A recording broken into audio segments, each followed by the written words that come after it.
My children love to listen to the show. I don't know why. Yes. I played them the plastics episode from last week. They really enjoyed it. Yeah. In the start of the show, you and I were just waiting to get set up mics and levels and stuff. We talked about the robots playing basketball in the NBA. Do you remember this? Yes, complaining about the refs. Yes, which I thought was hysterical, and you and I laughed. My children laughed at it, which I thought was even better that they laughed at it. And I paused the episode to ask them, what did you find funny about the robots playing basketball? And they were really struggling trying to figure out how to articulate that. And my oldest son said, well, Daddy, if you had a bunch of robots playing basketball ominously, that would be hysterical. And I was like, wait, what? Ominously? Ominously? And I was like, and I asked him again, and he used the word ominous. Again, the kid isn't even 8 yet. All you have to do is play Sweet Georgie Brown in the background. Now it's not ominous. Now it's fun. More fun. It's all about musical choice. So he clearly meant autonomous. Yes. But I think his word choice is much better than autonomous. Because I think if you show up at the Staples Center and they are playing basketball autonomously, that in of itself is ominous.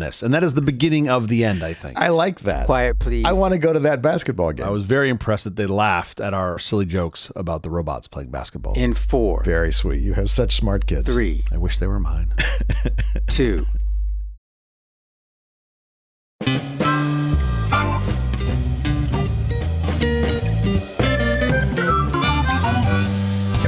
Company presents a Truly Terrible Podcast. Welcome to Nonsense Season 4, Episode 16. I'm Jeff Parker. I'm CJ Little. This is our take on the week's business, tech, and entertainment headlines. This time, why the Middle East conflict is a war on your next smartphone. Oh man, I'm never getting my Trump T1 Pro smartphone, am I? No. Trump enriches himself with Netflix and Warner bonds mid-bidding war. Well, look, as Henry VIII said, what's the point of ruling if you can't enrich yourself from your own actions? The Alien Files, why the big reveal might be a cosmic dud. If this doesn't end with Gillian Anderson and David Duchovny reunion, then I quit. You should absolutely quit then.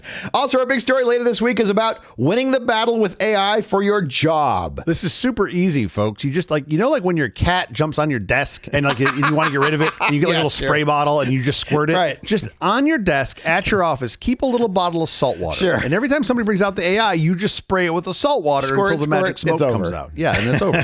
That's it. So, it's National Science and Engineering Week in a world filled with shamans selling magic beans, endless pseudoscience, and snake oil. This is a week to celebrate things we can actually prove. As Stevie Wonder wrote, when you believe in things you don't understand, you suffer. Let's all advance humanity by celebrating data, the scientific method, and hard, cold logic while shunning things that can't be proven. If baseball can, why can't the rest of us? I love that propping up to represent National Science and Engineering Week is the great engineer Stevie Wonder. Like, Stevie Wonder's got this figured out, folks. Come on, let's go. He's not wrong, though. It's just logic. No, he's 100% not wrong. A lot of people think of him for his musical abilities, but not that he was the sole architect of that new bridge they put in Boston. You don't see Stevie Wonder sitting there with a welding torch just working away? Oh, that would be bad. Let's not make Stevie do that. Sir, you've welded this to the side of the car. Like, oh no, sorry. He didn't know. So sorry, Stevie Wonder and all your friends, the entire Morris family. How's your week going? My week, as always, is lovely. I don't know if you know this or not, but apparently summertime has officially begun in Southern California. Boy, oh boy. What in the world is going on? It was like in the mid 80s last week. It was 90s over the weekend. Well, actually, we had a warm bump in February and then it got cold again. And I was actually disappointed when it got cold. I was like, oh, I thought we were ready to go into summer. It's gone. Here in February. It's absolutely gone. I mean, I realized it was like in the 20s, I think, in Chicago, and I think it was in the 30s and 40s in New York last week. So it's still cold. So I appreciate that some of our listeners are dealing with snow and things. Yeah. But I was in the pool all weekend. Like, it was insane that it was so nice here. Amazing. And I was like, why not? Like, it's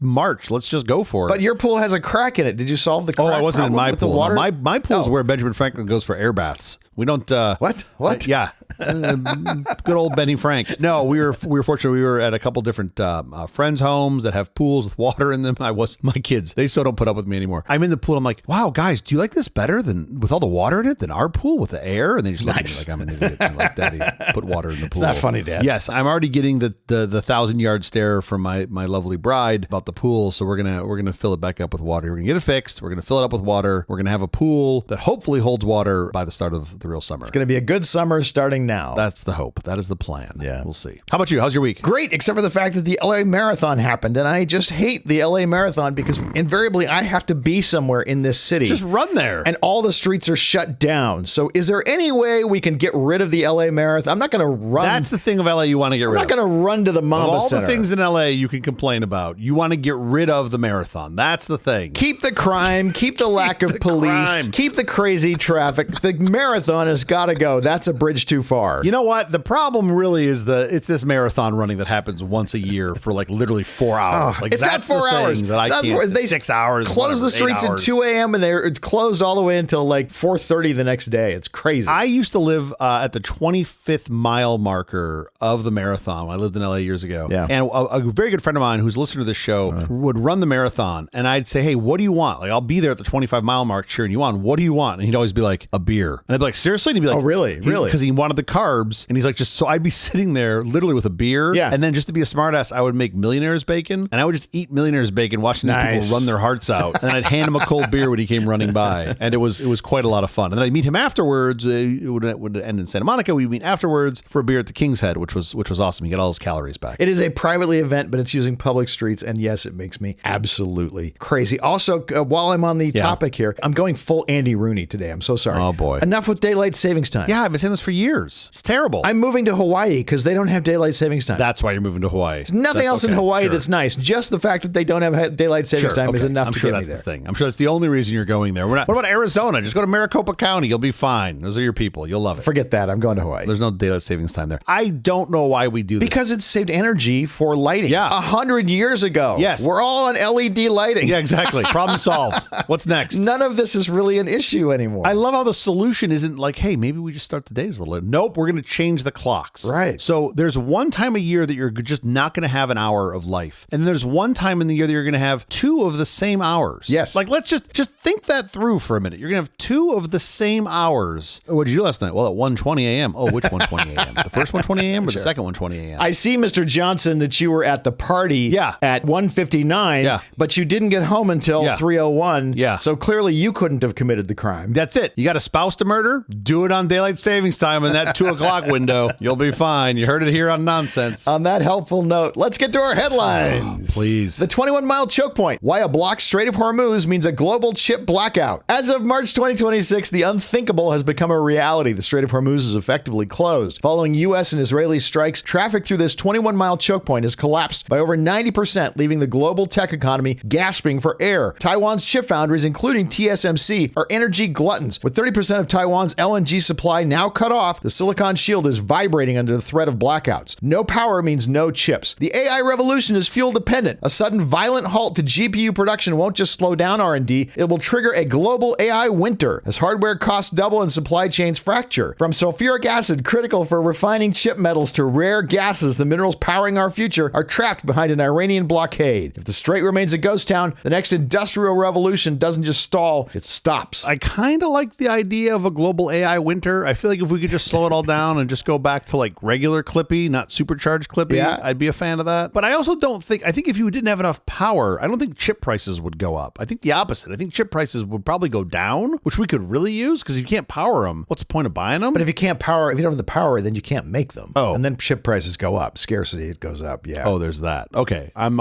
against the global AI winter now, because they can't get any more.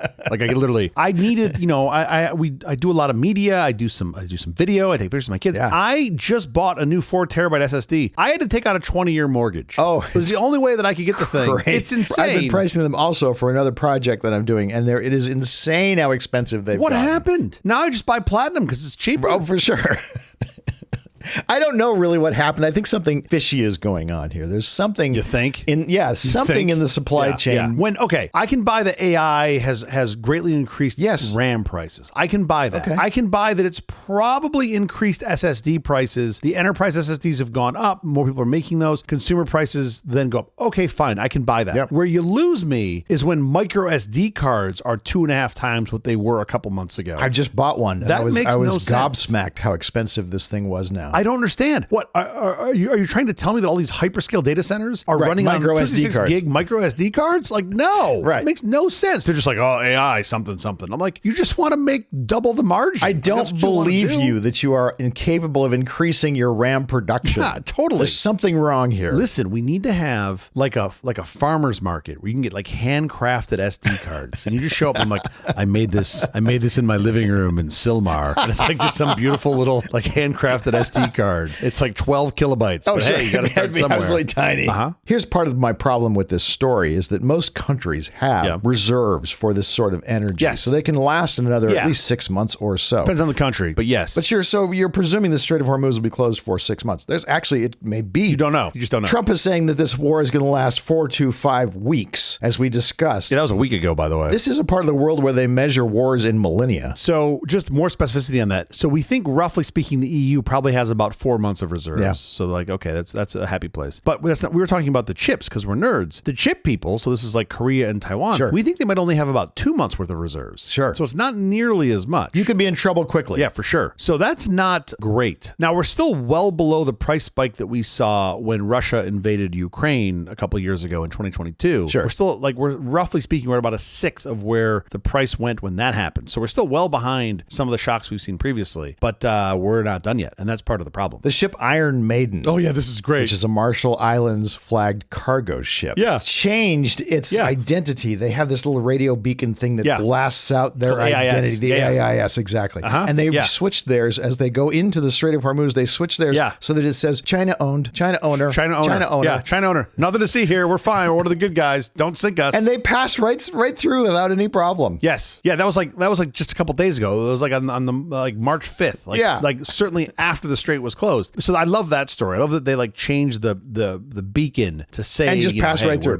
By the way, most Chinese ships are completely unwilling to do that because just that's a lucky guy who got through does not mean the rest of you are going to get through. Yeah. There was another ship. Now remember, these are giant, like these are not nimble vessels. No, they go very slowly. They're huge slugs. Yeah, they go very slowly. So there was this one of these tankers, giant ship, was going through the strait. This is a true story. Last week, turned off its transponder right before it got to the strait. Just turned it off. And then magically 7 hours later, turned it back on the other side of the strait.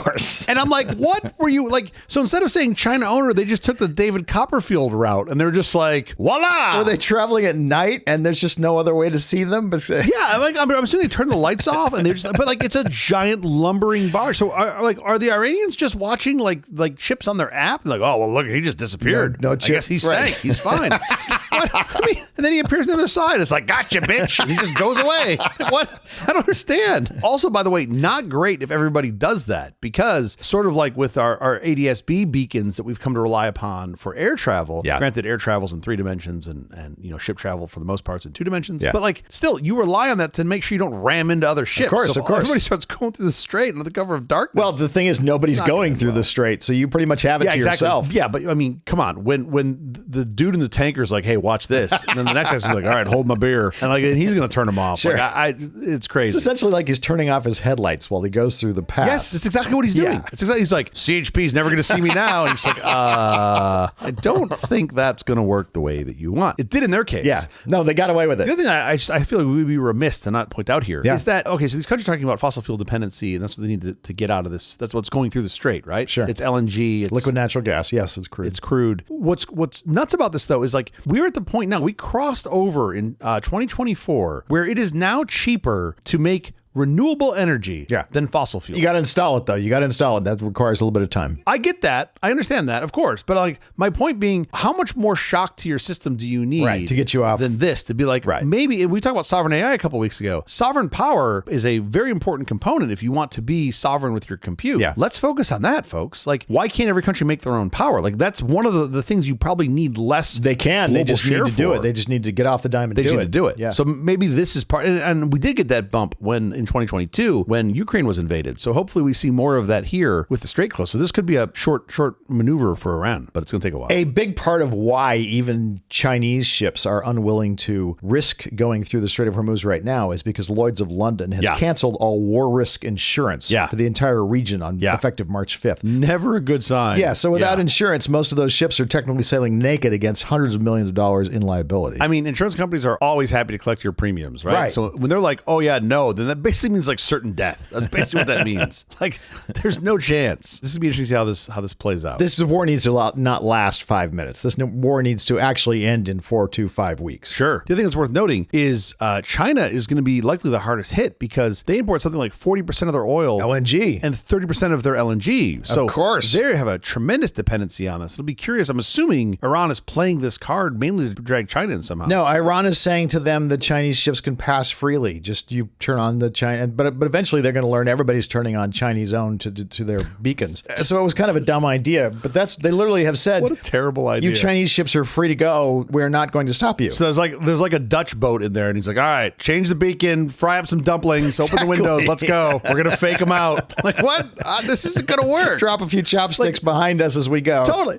Is the way that you're going to communicate that you're a Chinese vessel by just changing your beacon? This is like trying to use Morse code to get around the Russians. Like, it's not going to work. They know. It is very funny, but they actually are trying very hard to let Chinese ships, they want to not hold up the Chinese and the Chinese trade because they know that's a huge trade route. I mean, it's a giant, important, super important trade route. This is going to be very interesting. I also wouldn't be so sure when they're like, yeah, go ahead, Chinese vessels, you can go through. I'm not sure they're going to be buttoned up enough to not sink those vessels. Of course. That's why the Chinese ship with no insurance are absolutely not going through. They've stopped. This sounds suboptimal. That's what this sounds. I don't know how better to say. This headline's also suboptimal. Trump Trust discloses Netflix and Warner bond buys during media bidding war. In a maneuver that's ignited a firestorm of ethical criticism, Donald Trump's family trust acquired over $1.1 million in Netflix and Warner Brothers Discovery bonds during the peak of their bidding war with Paramount. The timing is legally contentious. The purchases occurred while Trump's own administration, specifically the Department of Justice, held the power to approve or block the merger. Critics point to a glaring double play. Publicly, Trump criticized Netflix marketing power and demanded the firing of board member Susan Rice. Privately, his portfolio was loading up on their debt. Because a failed merger often stabilizes and acquires credit rating by avoiding massive new debt, experts suggest Trump may have financially benefited when Netflix eventually withdrew, ceding the deal to Paramount Skydance, a company led by his longtime allies, the Ellisons. Despite White House claims of independent management, the optics suggest a presidency where regulatory oversight and personal profit are inexorably linked. No,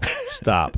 Can't be true. He can't be enriching himself while regulating the things that he's using to enrich himself. I don't believe you. The most shocking part of this story to me, and I had to double check many times, $1.1 million was how many? With an M. With an M, not B. It wasn't $1 billion. It was like, the Trumps don't have a lot of money, do they? I mean, they got a lot more now than they did a couple years ago. Got that Liberty coin. You just pull that all out. This is really interesting to me. Not the story, not the fact that this was bought, not even the dollar amount. The fact that we're like, people are reporting on this like it's news. Like, this is not news. Well, it is still news, and you do have to report on every single one of these ethical violations. I'm not saying they should, but people are just like, oh, look, wow, he did. Like, of course. Yeah. But we as a people have just said that it's okay because we don't do anything about it. No one demands anything. I shouldn't say no one, but the masses don't demand anything. They're like, oh yeah, it's fine. Just take our money. It's okay. Hey, you know what you should do? Let's run some ads and let's spend, I don't know, how about a fifth of $1 billion to run some ads telling you to self-deport. Yeah. That sounds like a great idea. Have you seen the piece? I think it was like Business Insider, who I'm not a big fan of, did a piece like comparing it to inflation-adjusted budgets of films, of full-length feature films. Feature films, yeah. They showed 15 feature films that were huge successes, massive blockbusters that cost less than this. Let's be clear. Yeah. This is not the marketing budget for these films. This is the budget to make the film. Yeah. And it's like The Matrix, $120 million.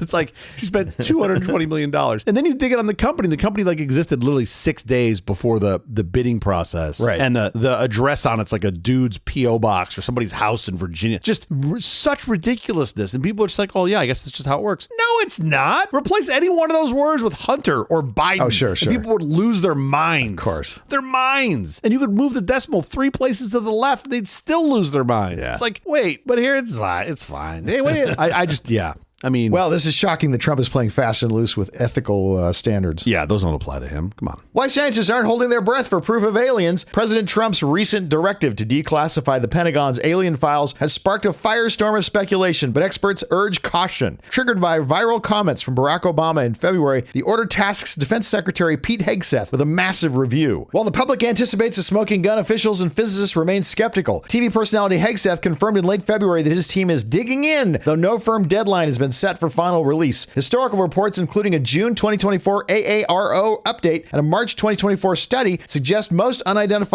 aerial phenomena are mundane sensor glitches or secret military tech. Expect heavy redactions and physically unremarkable data when files eventually drop, likely in rolling releases throughout 2026. Yeah, they're digging in right when they finish their very important games of Candy Crush. They're very he's busy. got a war going on that he's busy with. Okay, here's the thing. Look, I very much want to believe that we've had extraterrestrial life here. I do. I'm like Duchovny in the X-Files. You do? I want to believe that they've been here and they've watched us and that they've brought us some tech. They crashed their spaceship in Roswell and we gleaned all sorts of tech. Why tech? Why wouldn't they just bring us some really good food? Some really nice good chocolate cooking that they do. Well, yeah, okay, they have this really good souffle they make. That's where Dubai chocolate comes from. They were the first guys to put pistachios and chocolate together. How nice. That's where it came from. No, I would love that. I mean, you would assume that if you can travel between galaxies, that you would have some decent technology. Probably good food, too, because nobody wants to eat crappy food on that flight. It's a long journey. You want to figure out how to cook. Unless you're in coach. Man, if you're in space coach, it's terrible.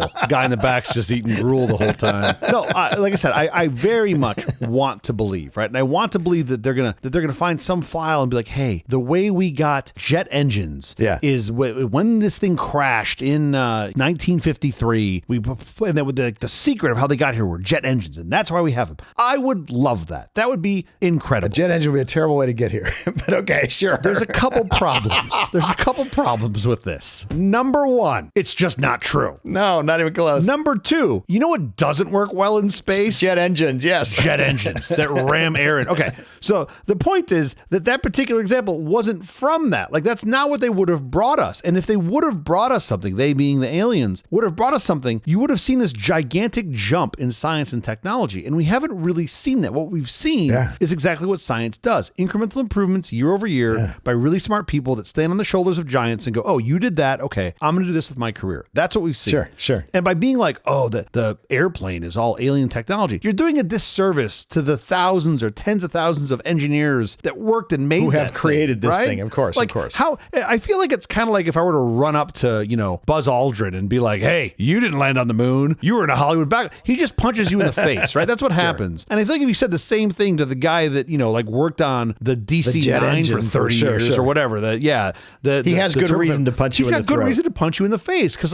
that was thousands of man years of effort to get it there. For sure. So I just look at this and I'm just like, again, I want to believe. I really do. Like, I think I'm more likely to believe that they were like, hey, have you ever had like a crepe with Nutella? And you're like, yeah. And they're like, aliens. I'd be more like, oh, okay, maybe. I think those are more interesting aliens. I think the aliens that bring tech. The hazelnuts? Yeah, okay, that's kind of interesting and advances the world, whatever. But how much more interesting?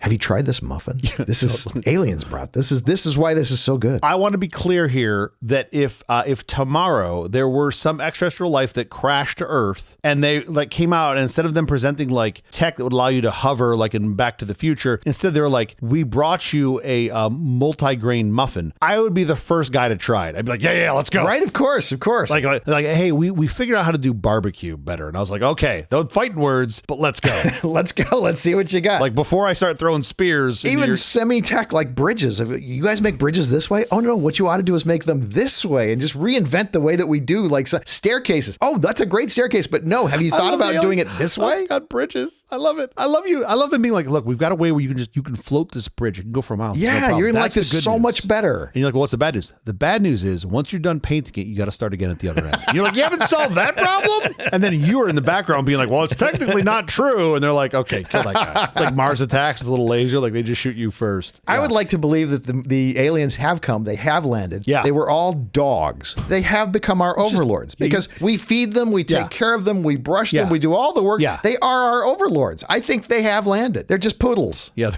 they're all. No, it'd be the one that requires the most work is the one. It would be like a chow, like something that has like a lot of hair. Oh yeah, constantly. Yeah. And they're like, well, what are you gonna do? What do you gotta? I attack bears. You gotta brush me. I tell you what I'm gonna do. I'm gonna fly to Earth, and they're all gonna just take care of me forevermore. This is what my plan is. They've been kicked out of 12 other galaxies. They make so much hair. They just try to map where the chows are. They're like, oh, they're all currently in the Milky Way. That's where they're currently residing. And blue tongues, get out. Blue tongues, exactly. That could explain. Look, you're piecing this together. This is sounding pretty good. Yeah, no, I think I got a good theory here. So I really love the idea, and as a student of a little bit of science fiction and a lot of science, I love the idea. Yeah, for sure. It's just not true. It's just not even the thing. close. Like, imagine we would not be making flying cars out of 4 alternating direction revolving propellers. Like, we'd be making them out of magic. Like, we don't have magic. What we have are propellers. Right. We have the Wright brothers turned 90 degrees. That's what we have. That's it. Like, I'm sorry to like let the air out of the balloon, but that's it. There were already people before the Wright brothers who had turned the engine 90 degrees. Yes. They just didn't have enough of them working in sync. Da Vinci, literally hundreds of years 100%. earlier, did it. The Wright brothers were like, well, how about we turn it around, Orville? They're like, okay. And they did. That's it.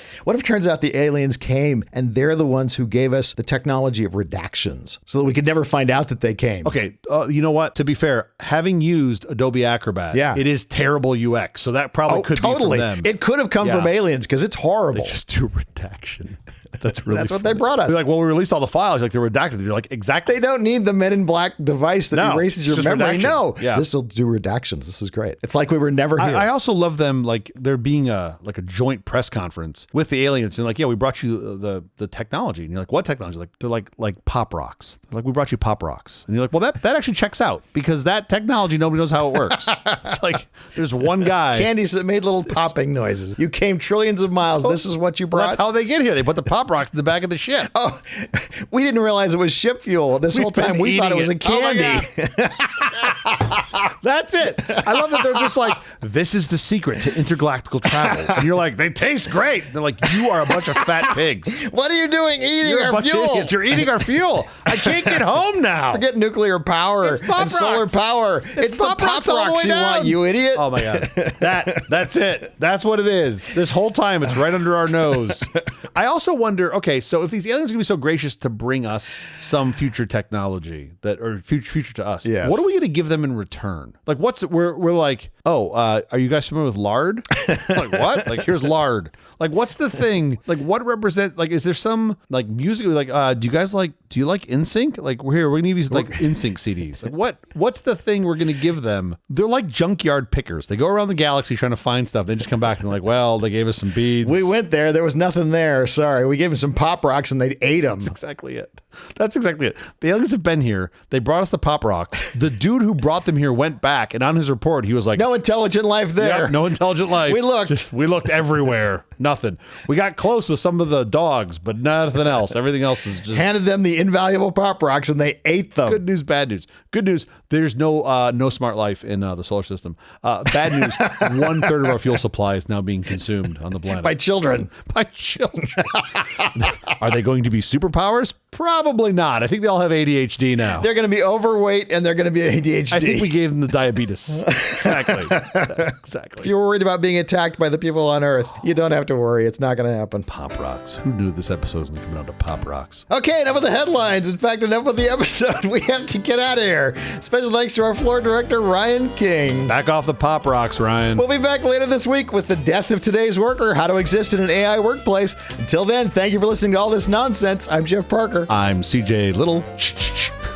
What if that works on the aliens? Do you think saltwater works on them? Don't squirt the aliens. They got the pop rocks. Who knows what other candy treats they have that they could bring us? We've got a big bag of pop. I'll pour them out right here. Squirt me again.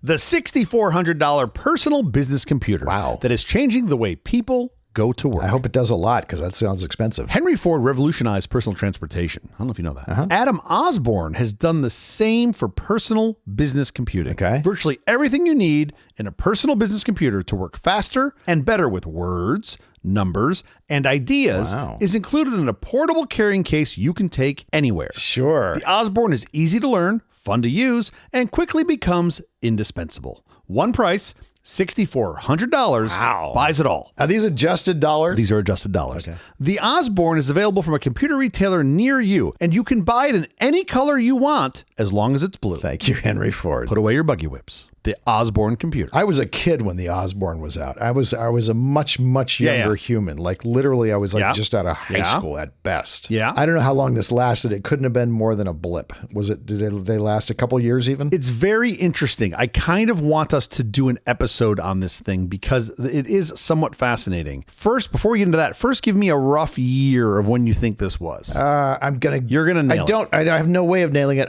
It's such a vague memory because it's such a thing from so long ago. Maybe 1981 is my guess. Yeah. Because I was just graduating from high school when I think that came out. And I was a nerd and I liked computers and that was a really expensive one. And these were $1,800 in 1981. That's still an enormous amount of money for a computer. An enormous amount of money. I give it to us in today's dollars because I think it's more impactful when you understand, today's dollars, what that was. But the thing about this company that was so fascinating. So I think most people don't know the Osborne Computer Corporation. I don't remember the ads, but I do remember the name. I've seen the name before. They made a mistake that was really fascinating. So in 1982, they announced the successors, the Executive and the Vixen. Yes. Which I think are hysterical. This is a famous business school case that they studied. Yes. And the announcement of this upcoming equipment that they hadn't fully finished yet killed the sales of the first model, which then killed the company. And they had to file for bankruptcy in September of 83. So like 2 years later. And what do we call it? The Osborne effect. Yeah. That's the term. That's where it comes from, is Osborne Computer Corporation, because they undercut themselves through their own sort of press announcement. Had like a little 5-inch screen or this tiny little screen. I don't remember what it was actually 5 the or 6 screen inches, was minuscule. Tiny. Yeah. It weighed like 22.5 pounds, but it was still supposed to be portable. Well, yeah, that's pretty portable. It was like portable for pretty strong people was what it was. Not for the wimpy man. The thing I remember most about the Osborne computer, and I could completely be confusing this with somebody else, it came with its own software. Yes. It came with its own word processor. And that was actually the big spreadsheet. That was the big, that's right. This was the one for folks that,